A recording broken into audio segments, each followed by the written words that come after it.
Welcome to PM seven media. Cinema ఇండస్ట్రీలో ఒక hero చేయాల్సిన సినిమాను అనేక కారణాల వల్ల మరొక హీరో చేస్తూ ఉండటం అనేది సర్వసాధారణంగా జరుగుతూనే ఉంటుంది. ఎందుకంటే కొందరికి డేట్స్ అడ్జస్ట్ అవ్వకపోవటం వల్ల కావచ్చు, లేదంటే ఆ కథ నచ్చకపోవటం వల్ల సినిమాలను రిజెక్ట్ చేస్తూ ఉంటారు.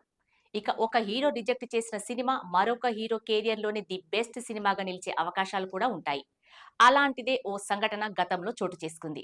సినిమా ఇండస్ట్రీలో అప్పుడప్పుడు అనేక ఆశ్చర్యకర సంఘటనలు జరుగుతుంటాయి. ఒక హీరో కోసం తయారు చేసుకున్న కథతో మరొక హీరో సినిమా చేయటం అనుకోకుండా జరుగుతూనే ఉంటుంది. ఇక అప్పట్లో మెగాస్టార్ చిరంజీవి కోసం రాసుకున్న ఒక కథను బాలయ్య బాబు చేసి సూపర్ సక్సెస్ ను అందుకున్నాడు. గతం నుండి బాలయ్య చిరంజీవుల మధ్య మంచి సన్నిహిత సంబంధాలు ఉన్నాయి. మొదటి నుండి కూడా ఇద్దరి మధ్య మంచి పోటీ ఉన్నప్పటికీ వ్యక్తిగతంగా మాత్రం ఇద్దరు చాలా కలిసిమెలిసి ఉంటారు. ఇటు మెగా ఫ్యామిలీ, అటు నందమూరి ఫ్యామిలీ మధ్య సినిమాల పరంగా పోటీ ఉంటుంది. ఇక అనిల్ రావుపుడి డైరెక్షన్ లో బాలయ్య హీరోగా వచ్చిన భగవంత్ కేసరి సినిమాని చిరంజీవి కోసం రాసుకున్నారట. అయితే చిరంజీవికి మాత్రం ఆ కథ వినిపించలేదట. కారణం ఏంటంటే అప్పుడు చిరంజీవి వాల్తేరు వీరయ్య, బోలా శంకర సినిమాల్లో బిజీగా ఉండటంతో అనిల్ కి చిరంజీవి డేట్స్ దొరకవని అర్థమైపోయిందట. ఇక దాంతో అతనికి బాలయ్య బాబు డేట్స్ దొరకటంతో బాలయ్య బాబుకి ఆ కథ వినిపించి సినిమా చేసి సూపర్ సక్సెస్ ని సాధించాడు.